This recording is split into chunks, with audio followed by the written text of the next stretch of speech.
So you're worried about China and China's influence, especially on colleges. We were able to put this number together. So from 2017 to 2022, listen to how much they've contributed to Harvard: 79 million, Stanford 44 million, Columbia 45, University of Chicago 42, MIT 34, and Berkeley 21, and 3 million at University of Michigan. What do they want? What do you worry about? This is where Chinese government bought all these institutions, not just in education, even Hollywood. Last year when my first book was trying to become a movie, and the producer sent me a script. In the script it says that China was my promised land. China gave me a safety and refugee, and I called the producer, what are you talking about? He said, this is the only way we can make a North Korean story in current Hollywood.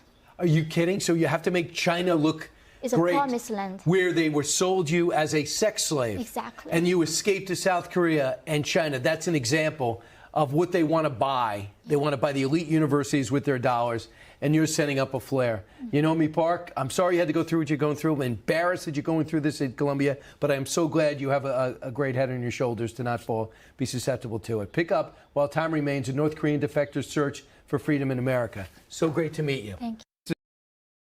Mao Zedong in the CCP. This speech by Mao from 57, he's on the eve of launching what gets called the Great Leap, or sometimes the Great Leap Forward, which is essentially his generation or his regime's attempt at the Great Reset. It was a disaster, but he's got the sales pitch, and it's eerie how well it connects to what we're dealing with. And we're going to look at some of the more conclusion-based or conclusive points that Lifton makes near the end of his book.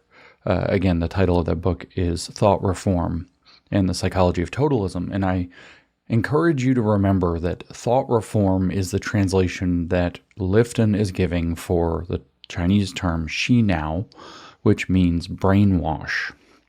And so he's talking about the brainwashing methods.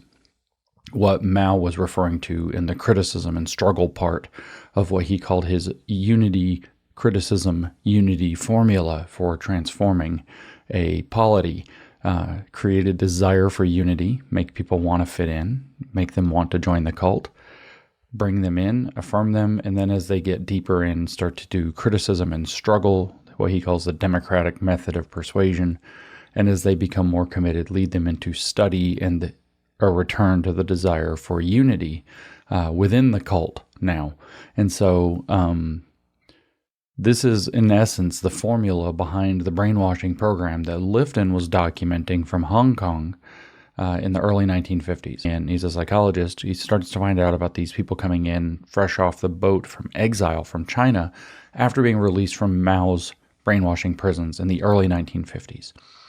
And he sets up camp for an extra year and a half in Hong Kong and starts interviewing these people, sometimes days after they get off the exile ship that sent them to Hong Kong, got them out of mainland China, and interviews them almost immediately, and created a very comprehensive theory of thought reform, brainwashing, and cult induction. The similarities to what we are experiencing are so obvious as to be uncomfortable.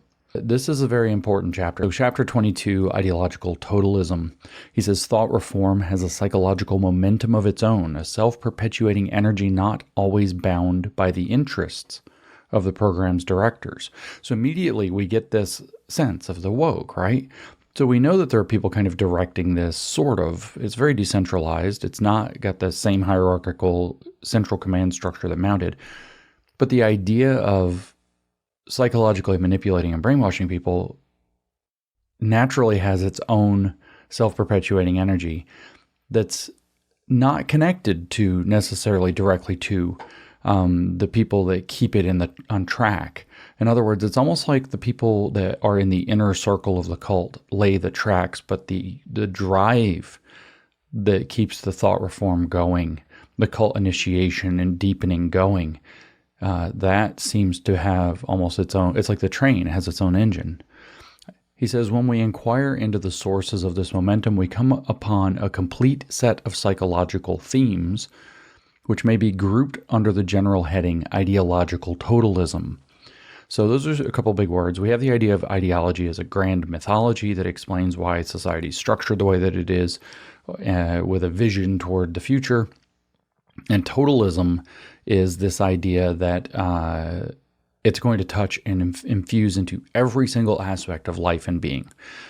So ideological totalism means that this ideology, in this case Maoist communism, it could be woke communism in our day, which I think there's not a lot of daylight between those, except in terms of the very specific aspects, going after race and gender and sex and sexuality in very American or very Western ways, as opposed to going after kind of more economic and material identity categories constructed by Mao. But otherwise, there's very little daylight in between these.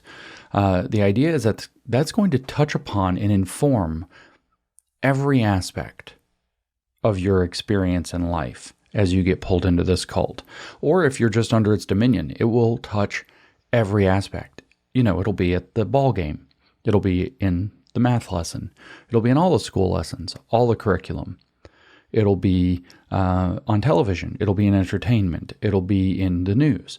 It'll be just what people are doing. It'll be in food. It'll be in everything. It's totalizing. It's taking over everything, whether religious, political, or scientific. And where totalism exists, a religion, a political movement, or even a scientific organization becomes little more than an exclusive cult.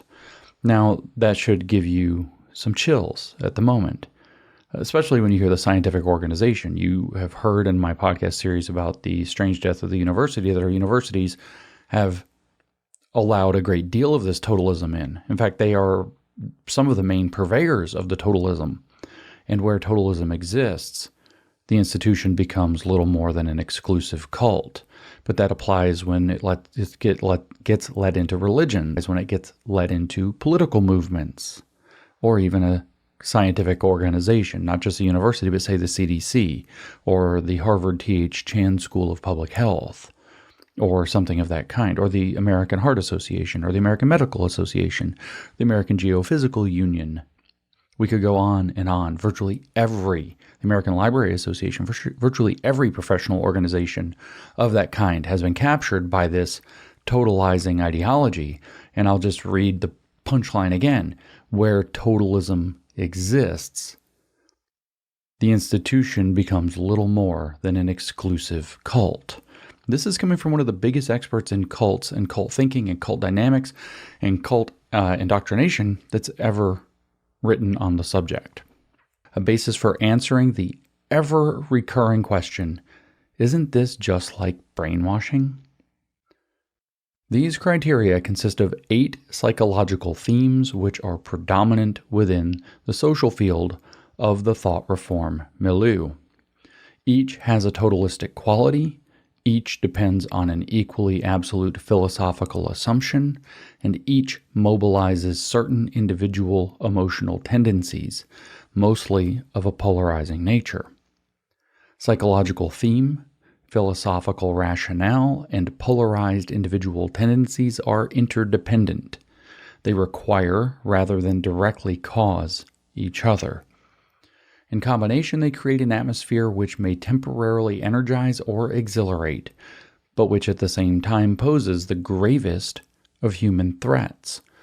And I just want to re-impress upon you that what he is talking about is where he's drawing these conclusions before we proceed is from dealing with people who's just spent 3 to 5 years in many cases directly under the brainwashing techniques, frequently in prisons, sometimes outside of them, in schools, in the Chinese communist milieu under Mao in the 1950s, in the period of great success that Mao was describing leading up to his grandiose speech on February 27th, 1957, about handling contradictions among the people.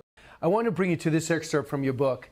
Professors and administrators spoke to us like children, and so many students acted accordingly. People my age, literally double my size, who appear to be incredibly fit and well-fed, sometimes reduced to tears discussing feelings they harbored that appeared to have no possible connection to anything they were supposed to be learning about. A lecture on Homer would end up with a white student crying about colonialism. A class on government would take the form of 2 students trying to outdo each other in LGBTQ allies. In the months I spent studying criminal justice in South Korea, I never learned that injustices could be fought by spinning new ones out of thin air. Yeah. It's crazy. Yeah, it's like, in some sense, like not having a problem is an actual problem. They are making problem out of nowhere, creating injustice out of thin air. And Right. that's the injustice they are fighting here. Is that Right. so-called social justice is all about fighting 10,000 different pronouns.